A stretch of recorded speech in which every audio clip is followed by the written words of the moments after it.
ಬಹುಶಃ ವೀಕ್ಷಕರು ಮಂಜುನಾಥ್ ಭಟ್ ಗುರುಜಿ ಮಾಡುವ ನಮಸ್ಕಾರಗಳು. ಮಾಸ ಭವಿಷ್ಯ ಕುಂಭರಾಶಿ.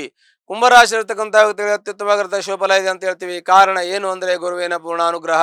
ಈ ರಾಶಿಗೆ ಕುಂಭರಾಶಿಯವರಿಗೆ ದ್ವಿತೀಯಾಧಿಪತಿ ಲಾಭಾಧಿಪತಿ ಗುರು ಇದ್ದು ಪಂಚಮಭಾವದಲ್ಲಿ ಇದ್ದು ಪೂರ್ವಪುಟ ಸ್ಥಾನದಲ್ಲಿ ಇದ್ದು ಲಾಭಸ್ಥಾನಕ್ಕೆ ದೃಷ್ಟಿ ಇರೋದ್ರಿಂದ ತುಂಬಾ ಉತ್ತಮವಾಗಿರ್ತಕ್ಕಂಥ ಫಲ ಅಂತ ನಾವು ಹೇಳಬೇಕು. ಈ ರಾಶಿಗೆ ರಾಶ್ಯಾಧಿಪತಿಯಾಗಿ ವ್ಯಾಧಿಪತಿ ಶನಿ ಧನಸ್ಥಾನದಲ್ಲಿದ್ದಾನೆ. ಹಾಗಾಗಿ ಇದು ದುಡ್ಡು ಕಾಸು ವಿಚಾರದಲ್ಲಿ ಅನುಕೂಲ ಇದೆ ಅಂತ ಹೇಳ್ಬೇಕು. ದುಡ್ಡು ಕಾಸು ಚೆನ್ನಾಗಿ ನಿಮಗೆ ಕೂಡಿ ಬರ್ತದೆ.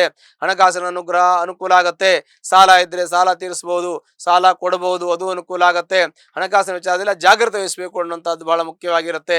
ಗುರು ಅನುಗ್ರಹದಿಂದ ನಿಮಗೆ ವಿವಾಹ ಆಗದಿರ್ತಕ್ಕಂಥವ್ರು ಯಾರು ಇದ್ರೆ ವಿವಾಹ ಆಗುವಂತ ಯೋಗ, ಸಂತಾನ ಆಗುವಂತ ಯೋಗ, ಮನೆ ಕಟ್ಟೋದು, ಕಾರ್ ತಗೊಳ್ಳೋದು, ಫ್ಲಾಟ್ ತಗೊಳ್ಳೋದು ಎಲ್ಲ ತೆಗೆದುಕೊಳ್ಳುವಂತ ಯೋಗ, ಕೃಷಿ ಜಮೀನು ತೆಗೆದುಕೊಳ್ಳುವಂತ ಯೋಗ, ಜೀವನದಲ್ಲಿ ಸುಖ ಶಾಂತಿ ನೆಮ್ಮದಿಯನ್ನ ಅನುಭವಿಸುವಂತ ಯೋಗ ಇರುತ್ತೆ. ಆದರೆ ಶೀತಕ್ಕೆ ಸಂಬಂಧಪಟ್ಟಂತಹ ತೊಂದರೆ ಇರುತ್ತೆ.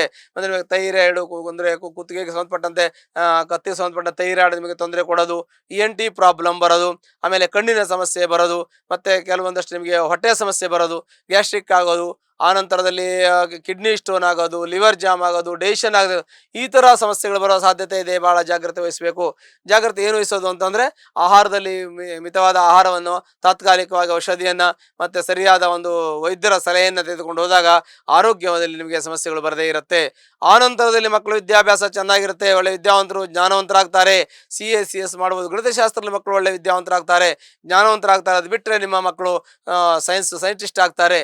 ಅದಕ್ಕೂ ಇಂಜಿನಿಯರಿಂಗ್ ಆಗ್ಬೋದು, ಸಾಫ್ಟ್ವೇರ್ ಹಾರ್ಡ್ವೇರ್ ಈ ಥರ ಇಂಜಿನಿಯರಿಂಗ್ ಓದ್ಬೋದು, ಲೆಕ್ಕ ಪರಿಶೋಧಕರಾಗ್ಬೋದು. ಹೀಗೆ ಒಳ್ಳೆಯ ವಿದ್ಯಾವಂತರಾಗ್ತಾರೆ. ಮಕ್ಕಳಿಗೂ ಯಾವುದೇ ರೀತಿ ತೊಂದರೆ ತೊಡಕುಗಳಾಗೋದಿಲ್ಲ.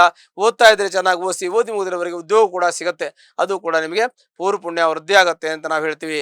ತಂದೆ ತಾಯಿ ಆರೋಗ್ಯದ ಬಗ್ಗೆ ಗಮನ ವಹಿಸಿ. ಸ್ವಲ್ಪ ಮಟ್ಟಿಗೆ ಅವ್ರಿಗೂ ಶೀತಕ್ಕೆ ಸಂಬಂಧಪಟ್ಟಂತಹದ್ದು, ಉಷ್ಣಕ್ಕೆ ಸಂಬಂಧಪಟ್ಟಂತಹ ತೊಂದರೆ ಇದೆ, ಅದಂತ ಅವರ ಆರೋಗ್ಯದ ವ್ಯತ್ಯಾಸ ಇದೆ. ಅವರ ಮಕ್ಕಳನ್ನು, ನಿಮ್ಮ ಮಕ್ಕಳನ್ನ ಸರಿಯಾಗಿ ನೋಡ್ಕೋಬೇಕು. ತಂದೆ ತಾಯಿಗಳನ್ನು ಕೂಡ ಮಕ್ಕಳನ್ನು ನೋಡ್ಕೋಬೇಕು, ಮಕ್ಕಳಂತೆ ನೋಡ್ಕೋಬೇಕು. ಅಲ್ಲಿ ನಿಮಗೆ ಒಳ್ಳೆಯ ಫಲಗಳು ಸಿಗುತ್ತೆ. ಗುರುವಿನ ಅನುಗ್ರಹದ ಜೊತೆಗೆ ತಂದೆ ತಾಯಿ ಅನುಗ್ರಹ ಕೂಡ ಬಹಳ ಮುಖ್ಯವಾಗಿರುತ್ತೆ. ಅವರು ಕೂಡ ಪಿತೃಗಳು ಕೂಡ ಕಣ್ಣಿಗೆ ಕಾಣಿಸ್ತಕ್ಕಂಥ ದೇವರುಗಳಾಗಿರೋದ್ರಿಂದ ಅಲ್ಲಿ ಅವರ ಅನುಗ್ರಹ ನಿಮಗೆ ಬಹಳ ಮುಖ್ಯವಾಗಿರೋದು ಕೂಡ ಉತ್ತಮ ಅಂತ ಅನಿಸ್ತದೆ. ಆದರೆ ವಿಪರೀತ ತಲೆನೋವು ಬರೋದು, ತಲೆ ಸುತ್ತು ಬರೋದು, ಸುಸ್ತಾಗೋದು ಆಗ್ತಾ ಇದ್ರೆ ಅದಕ್ಕೆ ಸಂಬಂಧಪಟ್ಟಂತೆ ತಾತ್ಕಾಲಿಕವಾಗಿ ಔಷಧೋಪಚಾರವನ್ನು ಮಾಡಿದ್ರೆ ಸರಿ ಹೋಗುತ್ತೆ. ಮತ್ತೆ ದಾಂಪತ್ಯದಲ್ಲಿ ಕಲಹ, ಮನಸ್ತಾಪ, ಸಮಾಧಾನ ಇದ್ರೆ ಕುಳಿತುಕೊಂಡು ಮಾತಾಡಿ. ಕೋರ್ಟು ಕಚೇರಿ ವೆಜ್ಜಕ್ಕೆ ಹೋಗಬೇಡಿ. ಹೋದ್ರೆ ತುಂಬಾ ಸಮಯ ತಗೊಳ್ತದೆ. ಅದರಿಂದ ನಿಮಗೆ ಮಾನಸಿಕವಾಗಿ ಅಸಮಾಧಾನ, ಅತೃಪ್ತಿ ಉಂಟಾಗ್ತದೆ. ಜೀವನದಲ್ಲಿ ಸುಖ ಶಾಂತಿ ನೆಮ್ಮದಿ ಇರಬೇಕು ಅಂದ್ರೆ ಧನಾತ್ಮಕವಾಗಿ ಚಿಂತನೆಯನ್ನ, ಧನಾತ್ಮಕವಾಗಿ ಯೋಚನೆಗಳನ್ನು ಮಾಡಿ. ಅದು ನಿಮಗೆ ಒಳ್ಳೇದಾಗತ್ತೆ. ಉದ್ಯೋಗದಲ್ಲಿ ಪ್ರಗತಿ ನಿಮಗೆ ಸಿಗತ್ತೆ. ಪ್ರಮೋಷನ್ ಸಿಗುವಂತ ಯೋಗ ಇದೆ, ಪ್ರಮೋಷನ್ ಸಿಗುತ್ತೆ. ದುಡ್ಡು ಬರುವಂತ ಯೋಗ ಇದೆ, ದುಡ್ಡು ಚೆನ್ನಾಗಿ ಸಿಗುತ್ತದೆ. ಆಸ್ತಿ ಗಳಿಕೆ ಮಾಡುವಂತ ಯೋಗ ಇದೆ, ಮನೆ ಕಟ್ಟುವಂತ ಯೋಗ ಇದೆ, ಕೃಷಿ ಜಮೀನು ತೆಗೆದುಕೊಳ್ಳುವಂತ ಯೋಗ ಇದೆ. ಮತ್ತೆ ಮನೆಯಲ್ಲಿ ಶುಭ ಕಾರ್ಯಗಳು, ಗೃಹ ಪ್ರವೇಶ, ನಾಮಕರಣ ಇವೆಲ್ಲವೂ ಶುಭ ಕಾರ್ಯಗಳನ್ನ ಮನೆಯಲ್ಲಿ ಮಾಡುವಂತ ಯೋಗ ಇದೆ. ಹಾಗಾಗಿ ಕುಂಭರಾಶಿಯವರಿಗೆ ಅತ್ಯುತ್ತಮವಾಗಿರ್ತಕ್ಕಂಥ ಶುಭಫಲ ಇದೆ. ಪೂರ್ವ ಪುಣ್ಯ ವೃದ್ಧಿಯಾಗಿದೆ. ಮಕ್ಕಳು ಒಳ್ಳೆಯವರಿದ್ದಾರೆ, ಪುಣ್ಯ ವೃದ್ಧಿಯಾಗಿದೆ. ಜೀವನದಲ್ಲಿ ಸುಖ ಶಾಂತಿ ನೆಮ್ಮದಿ ಎಲ್ಲವೂ ಸಿಗುವುದಕ್ಕೆ ಪೂರಕವಾಗಿರ್ತಕ್ಕಂಥ ಗುರುವಿನ ಪೂರ್ಣ ಅನುಗ್ರಹ ಇದೆ ಅಂತ ನಾವು ಹೇಳೋದಕ್ಕೆ ಬಹಳ ಸಂತೋಷ ಆಗ್ತದೆ. ಬಾಯಿನಲ್ಲಿ ಹೇಳಕ್ಕಾಗಲ್ಲ, ಅದು ಅನುಭವಿಸಬೇಕು. ಅಷ್ಟು ಅತ್ಯುತ್ತಮವಾಗಿರ್ತಕ್ಕಂಥ ಶುಭಫಲಗಳು ನಿಮಗಿದೆ. ಹಾಗಾಗಿ ಕುಂಭರಾಶಿ ಇರತಕ್ಕಂಥ ವ್ಯಕ್ತಿಗಳಿಗೆ ಒಂದು ವೇಳೆ ನಿಮಗೆ ತೊಂದರೆ ಇದೆ, ನಿಮ್ಮ ಜಾತಕವನ್ನು ಪರಿಶೀಲನೆ ಮಾಡ್ಕೊಳ್ಳಿ. ಹಾಗೂ ಹತ್ತಿರತಕ್ಕಂತಹ ಆಂಜನೇಯ ಸ್ವಾಮಿ ದೇವಸ್ಥಾನಕ್ಕೆ ಹೋಗಿ ಶನಿವಾರದ ಸಿಂಧೂರಿನ ಅರ್ಚನೆ ಮಾಡಿ. ನಿಮ್ಮ ಕಷ್ಟ ನಷ್ಟ ದುಃಖ ಪರಿಹಾರ ಆಗುತ್ತೆ. ಶುಭವಾಗಲಿ.